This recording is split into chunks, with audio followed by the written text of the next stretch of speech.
ముందరి భాగంలో సంతనుడికి సత్యవతికి ఇద్దరు పిల్లలు పుట్టారని చెప్పుకున్నాం కదా.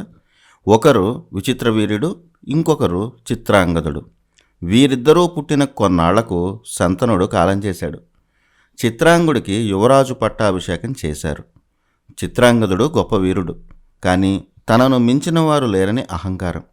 ఓసారి అడవిలో అతని పేరుతోనే ఉన్న ఓ గంధర్వుడు కనిపిస్తే గొడవ పెట్టుకున్నాడు. ఆ గంధర్వుడి చేతిలోనే చిత్రాంగదుడు మరణించాడు. ఇక మిగిలినది విచిత్ర వీరుడు. ఇతను అంత సమర్థుడు కాదు.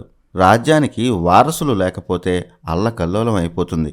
అందుకే విచిత్ర వీరుడికి పెళ్లి చెయ్యాలని భీష్ముడు, సత్యవతి అనుకున్నారు. కాశీరాజుకు ముగ్గురు కూతుళ్ళు. వారి పేర్లు అంబ, అంబిక, అంబాలిక. వారికి కాశీరాజు స్వయంవరం ప్రకటించాడు. భీష్ముడు ఆ స్వయంవరానికి వెళ్ళి అక్కడికి వచ్చిన రాజులందరినీ ఓడించి ముగ్గురు అమ్మాయిలను హస్తినాపురానికి తీసుకెళ్ళిపోయాడు. ఆ ముగ్గురిని విచిత్రవీరుడికి ఇచ్చి పెళ్లి చేయాలని అనుకున్నాడు. కానీ అంబ అప్పటికే సాల్వదేశ రాజుని ప్రేమించింది. స్వయంవరానికి వచ్చిన అతని మెడలో వరమాల వేయాలనుకుంది. ఈలోపే భీష్ముడు తీసుకొచ్చేశాడు. తన ప్రేమ కథను అంబ భీష్ముడికి చెప్పింది. ఆ విషయం చెప్పాక అంబను సాల్వరాజు దగ్గరికి పంపాడు. ఆ తర్వాత ఆ అంబే భీష్ముడి మరణానికి కారణమైన శిఖండిగా పుట్టింది. ఈ కథ ముందు ముందు వస్తుంది. అంబిక, అంబాలికలతో విచిత్రవీరుడి పెళ్లి జరిగింది. విచిత్రవీరుడు మితిమీరిన భోగాలతో రోగాలు తెచ్చుకున్నాడు. అతనికి క్షయవ్యాధి ఉందని వ్యాసభారతం చెప్తోంది. మొత్తానికి రోగాలతో పిల్లలు పుట్టకముందే విచిత్రవీరుడు చనిపోయాడు.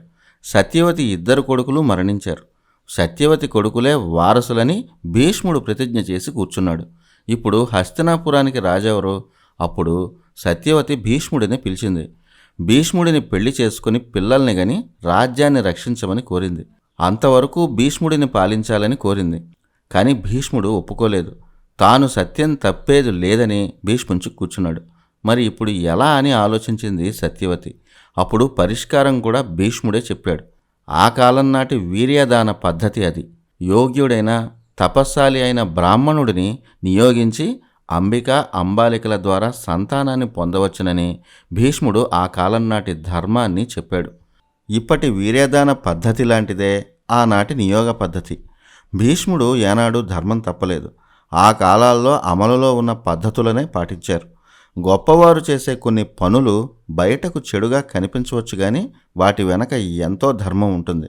అలాంటి వాటిని ఆధ్యాత్మిక భాషలో ధర్మ సూక్ష్మాలు అంటారు. భీష్ముడి సలహా విని సత్యవతి తడబడుతూనే తన గతాన్ని చెప్పింది. తనకో పెద్ద కొడుకు ఉన్నాడని సత్యవతి చెప్పింది. ఓసారి వశిష్ఠ వంశానికి చెందిన గొప్ప ఋషి పరాశరుడు సత్యవతిని చూశాడు. ఆమెను మోహించాడు. తన కన్యత్వం చెడిపోతుందని సత్యవతి భయపడింది. కానీ పరాశరుడు ఆమె కన్యత్వం చెడిపోకుండా రమించాడు. వారికి పుట్టిన మహర్షే వ్యాసుడు. వ్యాసుడు తండ్రి పరాశరుడు, తల్లి సత్యవతి. వ్యాసుడే వేదాలను విభజించాడు, మహాభారతాన్ని రచించాడు. అలాంటి వ్యాసుడు గురించి సత్యవతి భీష్ముడికి చెప్పింది. సత్యవతి ఎప్పుడు తలుచుకుంటే అప్పుడు వ్యాసుడు ప్రత్యక్షం అవుతాడు. సత్యవతి వెంటనే వ్యాసుడిని తలుచుకుంది. ఆయన ప్రత్యక్షమయ్యాడు. సంతనుడికి సత్యవతికి పుట్టిన పిల్లలు వ్యాసుడికి తమ్ముళ్లే అవుతారు. ఇక్కడ మనం ఈ కాలం దృష్టితో చూసి తప్పులు వెతికేస్తూ ఉంటాం. కలియుగంలో జరిగే తప్పుల కన్నా ఘోరమైన తప్పేది ద్వాపరయుగంలో జరగలేదని ఎప్పటికప్పుడు మనం గుర్తు చేసుకోవాలి. మహాభారతాన్ని రచించి వేదాలను విభజించిన వ్యాసుడికి తెలీదా ఏది తప్పో ఏది ఒప్పో? ఎన్ని వేదాలో తెలియని వారు కూడా చాలామంది ఉన్నారు. వారు కూడా మహాభారతాన్ని విమర్శించేస్తూ ఉంటారు. వ్యాసుడు లాంటి మహర్షులు దివ్యశక్తులు ఉన్నవారు. ప్రేమగా కొడుకుని దగ్గరకు తీసుకుంది సత్యవతి. తనను పిలిచిన కారణమేంటో అడిగాడు వ్యాసుడు. సత్యవతి తన మనసులో మాట వ్యాసుడికి చెప్పింది. వ్యాసుడు ముందే తన గురించి చెప్పాడు. తాను తలుచుకుంటే అద్భుత తేజస్సు కలిగిన కొడుకులను ఇవ్వగలనని, కానీ తన తేజస్సుని భరించాలంటే అంబిక, అంబాలిక కనీసం ఏడాది పాటు వ్రతం చేయాలని వ్యాసుడు చెప్పాడు. వ్రతం చెయ్యకపోతే తన తేజస్సుని భరించలేరని వ్యాసుడు ముందే వివరంగా సత్యవతికి చెప్పాడు.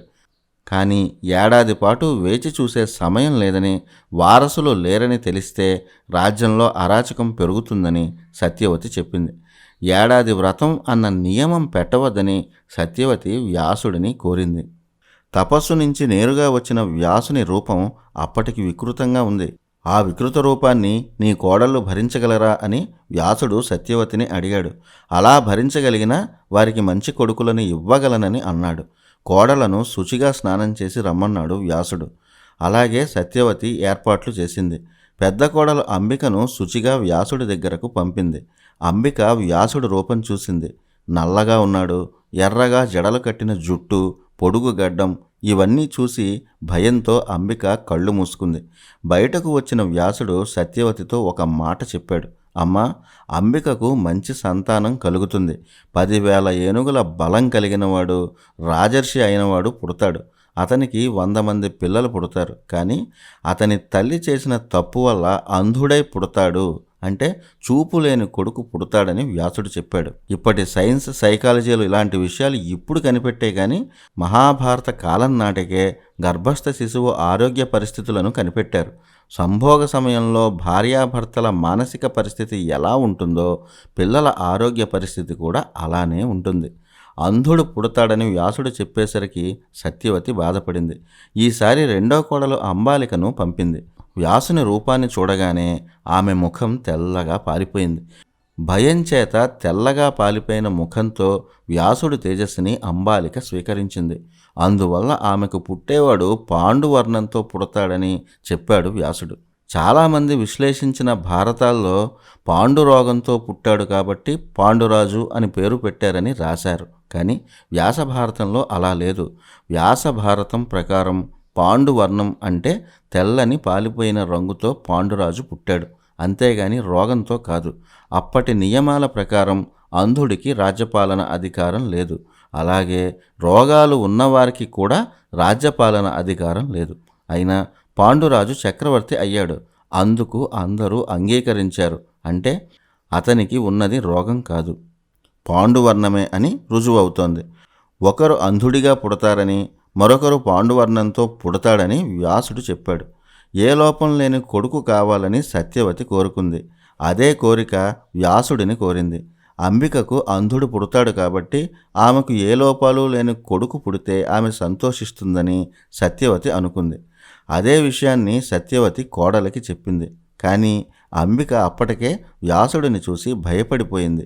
అందుకే ఈసారి తనలాగే అలంకరించిన ఓ దాసిని వ్యాసుడి దగ్గరకు పంపింది. వ్యాసుడు లాంటి జ్ఞానికి ఆ విషయం తెలియకుండా ఉంటుందా? తెలుసు. వ్యాసుడి తేజస్సుతో ఆనాడు యమధర్మరాజు అంశ పుట్టాల్సి ఉంది. అంతా బాగుంటే అలాంటి కొడుకు అంబికకే పుట్టాలి. కానీ వచ్చిన దాసికే అలాంటి కొడుకును ప్రసాదించాడు వ్యాసుడు. అతనే విదురుడు. బయటకు వచ్చి అంబిక తన దాసిని పంపిందని, ఆమెకు ధర్మస్వరూపంతో కొడుకు పుడతాడని సత్యవతికి వ్యాసుడు చెప్పాడు. ఇక్కడే వ్యాసుడు విదురుడి పూర్వజన్మ వృత్తాంతం కూడా చెప్పాడు. ఒకప్పుడు మాండవ్యుడు అనే మహర్షి ఉండేవాడు. అతను ఓ అడవిలో తపస్సు చేసుకుంటున్నాడు.